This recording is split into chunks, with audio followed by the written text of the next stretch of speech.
CC ক্যামেরার ফুটেজে দেখা যায় সমাজ কল্যাণ বিদ্যাবিথি স্কুল অ্যান্ড কলেজের অধ্যক্ষ মফিজুর রহমান মিজুকে সভাপতি হতে জাপা চেয়ারম্যান জিএম কাদেরের একটি ডিও লেটার দেন জেলা জাতীয় পার্টির আহ্বায়ক আলাউদ্দিন মিয়া। এ সময় অধ্যক্ষ নিয়মের কথা বললে উত্তেজিত হয়ে যান আলাউদ্দিন। এক পর্যায়ে পকেট থেকে পিস্তল বের করে হুমকি দেন তিনি। ঘটনাটি ঘটেছে 24 জুন। ভিডিওটি সামাজিক যোগাযোগ মাধ্যমে ছড়িয়ে পড়লে মিশ্র প্রতিক্রিয়া তৈরি হয়। অধ্যক্ষ মফিজুর রহমান জানান, সভাপতি হবার ক্ষেত্রে আইনি বিষয়ে বলতেই তিনি চটে যান এবং পিস্তল বের করেন। তবে ওই জাপা নেতা এমন আচরণের জন্য তার কাছে দুঃখ প্রকাশ করেছেন বলে জানান তিনি।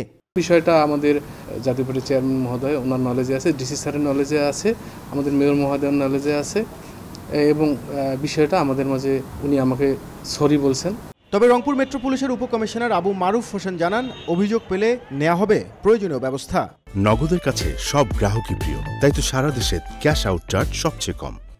অধ্যক্ষ অভিযোগ দেয় তাহলে আমরা সে ধরনের ব্যবস্থায় যাব, আর না হলে আমরা লাইসেন্স রিলেটেড যে ব্যবস্থা সেটা আমি সে রিনিউ করতে পারলে নিবে, না হলে নিতে পারবে না।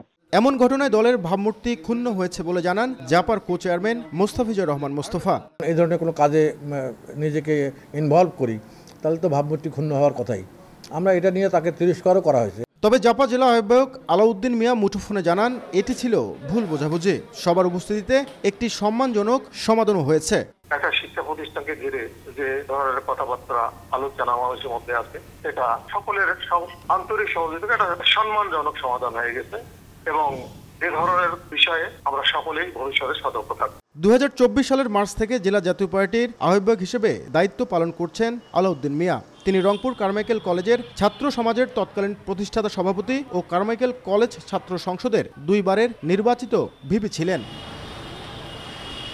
নাজমুল ইসলাম নিশাত, সময় সংবাদ, রংপুর।